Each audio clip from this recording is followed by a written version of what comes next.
Hello, my name is Jay Bruns. I'm the Senior Climate Policy Advisor in the Washington Office of the Insurance Commissioner. I'm here to talk with Edda Ragnarsdóttir a little bit about Carbfix and the company that she works for. To tackle climate change, we must pursue a variety of strategies.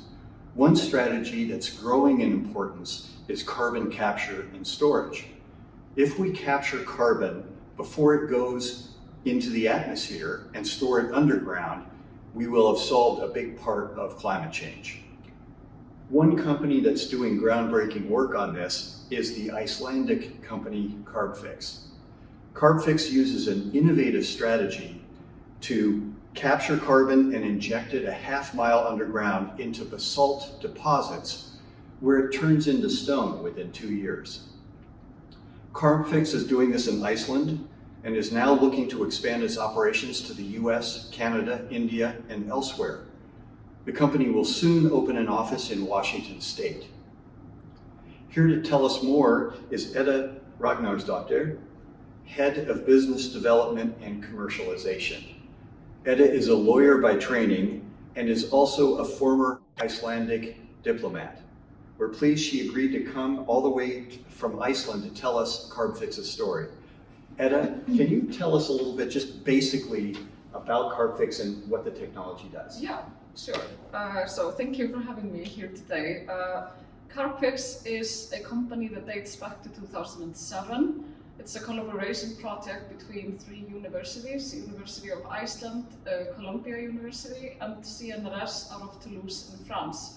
So the scientists had this crazy idea, could we turn CO2 into stone?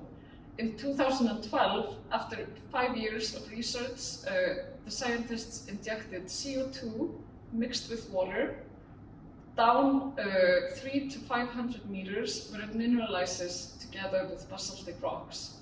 In 2014, they had proven that this idea was not so crazy because it worked.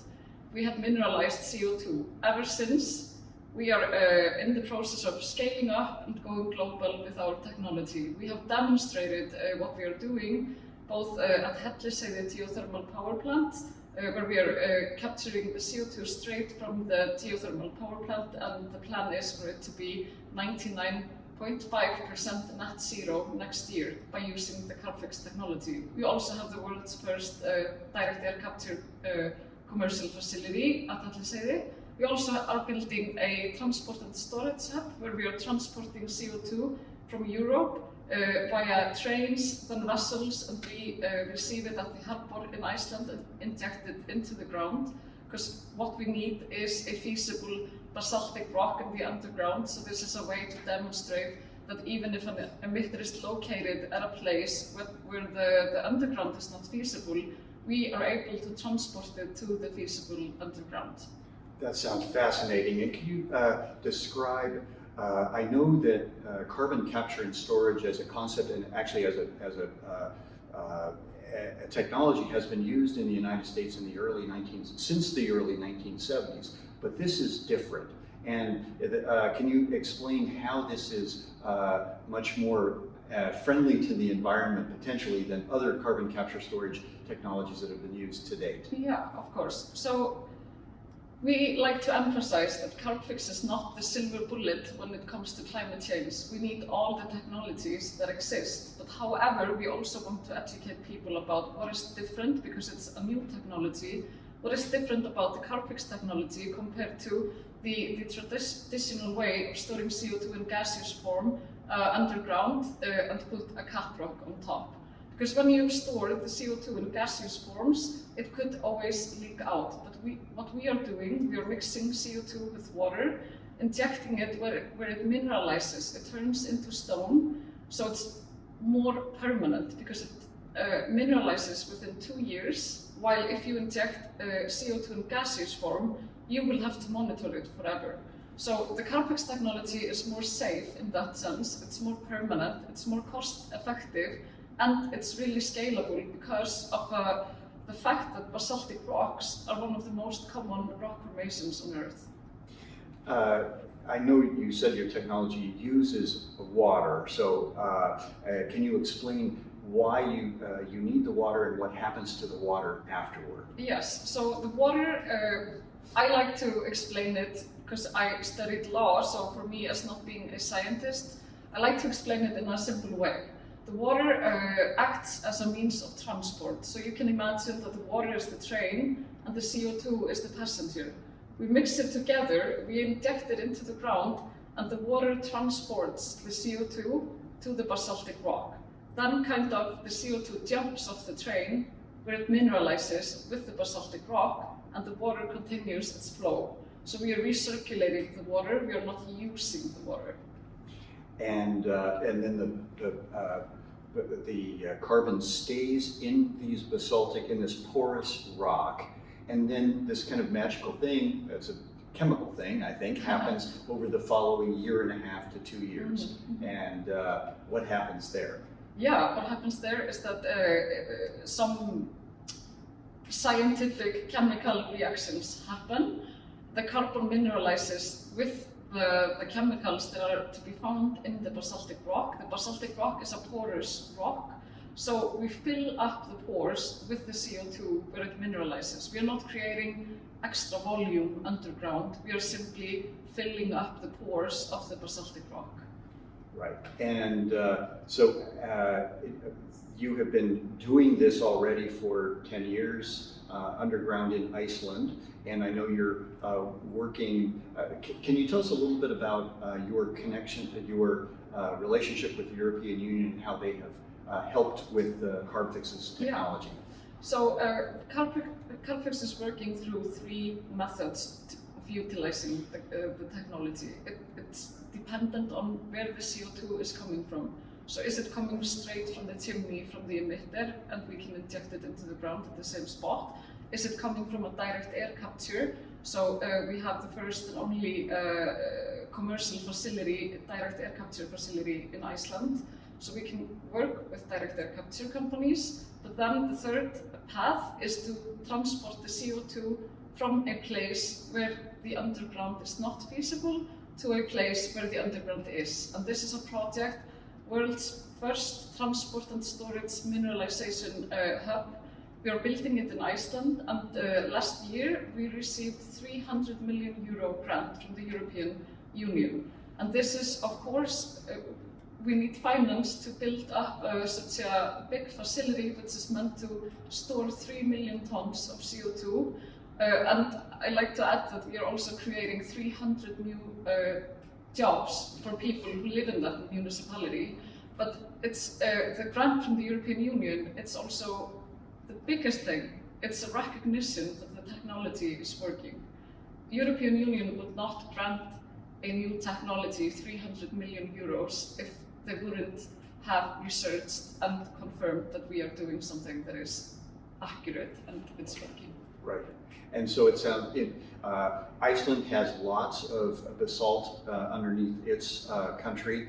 We actually have a lot in the western United States.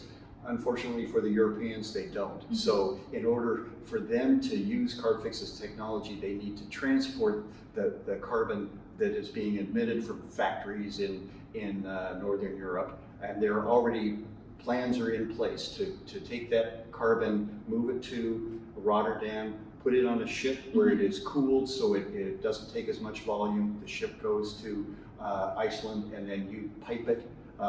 It turns from liquid back to a vapor, you pipe it out, and then you pump it. Exactly, yeah. Mm-hmm. Yeah, so this is our biggest project. What we are doing, this is also, to demonstrate we are not going to ship all the CO2 of the world to Iceland. This is to demonstrate this method of using our technology. So this is what we want to do everywhere in the world. So we want to take samples, we want to find out where the underground is feasible, and there we could theoretically, if it's by the sea, we could transport the CO2 from other places, both in North America, in Asia, Africa, India, anywhere in the world, and inject it at that same place. So these hubs could be built elsewhere in the world. Right, and you're also learning, I understand, that the water that actually takes the carbon down to the basaltic rocks half a mile down does not have to be fresh water. It can be done with seawater as well. Yeah, that's true, and that's one of the most exciting projects that we are working on, in my opinion, right now. It's a project together with the Swiss government. So we have already received CO2 from Switzerland, which is of course located in the midst of Europe, not close to the sea. So they transported the CO2 with trains and then by vessels to Iceland. We already received that CO2 and have started injecting it in Helguvík together with seawater. And this is, of course, has been researched for more than 2 years in the lab, and now we are trying it out for real. And fortunately, our expectations, were met. It's showing positive results. That's wonderful. I think the audience might be interested in the scale of the problem. I know that in order to get to net zero, we have to do an all of the above approach. We have to reduce our greenhouse gas emissions, et cetera, et cetera. Carbon capture and storage, it will be considered a pretty big slice of the solution according to the International Energy Administration? Exactly, yeah. The International Energy Agency has estimated that in order to reach the goals that we have set for ourselves in the Paris Agreement, we must do many things. But one of those things, this is carbon capture and storage. And according to the International Energy Agency, we must capture and store 115 billion tons of CO2 before 2060. So 150 billion tons of carbon before 2060, that's 115 gigatons exactly, of yeah. carbon. Mm-hmm. Just for the sake of comparison, how much do you think theoretically could be stored underneath Iceland alone? Yeah, that's a good question. And the thing is that our scientists have already estimated how much we could theoretically store only in Iceland when it comes to the basaltic rocks. And we could store 2,500 gigatons. So if you remember the number that is coming from the International Energy Agency, we have to capture and store 115 gigatons, but we could only in Iceland store 2,500 gigatons. So basically, about almost 25 times what Yeah. the world needs to store through carbon and capture could theoretically find a home in Iceland alone. Yeah, that's true. And now for North America, if we did it in North America, what's the number? Yeah, in North America only 7,500 gigatons. So that's almost probably around 70 times what the world needs to store could be stored just in North America.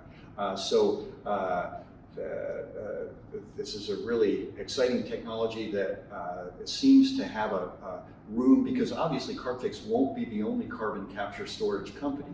So you are not on the hook to do all 115 gigatons, and yet you have found a technology through its with the way through your approach would have a storage, a place to store safely for way more than we need to store by 2060. Correct, that's correct. And we don't mean to be, we know that we won't be the only solution. We are not the silver bullet. Of these 115 gigatons, we will play a significant role because we will be a part of the solution, but we are not the solution. I wonder if you could talk about your company's kind of approach and how you work with stakeholders and what your dialogue with the environmental community, say in Iceland and in Europe, is to date. So what they think about Carbfix. So a big part of our work is to work closely with all stakeholders that have some interest or are affected by what we are doing. So we put a lot of effort into one, science, to show the world that what we are doing, it's based purely on science. You can find all the research papers and scientific papers on our webpage. It's over 100 papers that have been published, so people can read all about the science behind the technology there. Also, we have meetings regularly with young environmentalists, NGOs that have something to do with the environment in Iceland, or even local communities that live close to where we are building our facilities. We are also always, we have to go through strict environmental assessments. So we are not doing anything just, by clicking our finger. We do everything by being really cautious, engaging local communities, and basing what we do on research, development, and science. In my view, this is the reason why we have gathered really strong public acceptance. We have had a lot of attention from the media, which is really good, because with a new technology, we must spread the word. We must let people know about what we are doing. So we have already been in 60 Minutes, Good Morning America. In November, we were on the front cover page of National Geographic, where Edda, our CEO, has been nominated as the top 100 influencer when it comes to climate and business by the Time magazine. So we are really, lucky or not, because we have based everything that we do it's based on a lot of work. Well, that sounds. It sounds like your story is starting to get out, and obviously, for those of us who want to see the world a solution, it sounds like Carbfix can be a big part of that solution. And Edda, I want to thank you very much for coming and speaking with me today. Thank you very much for having me.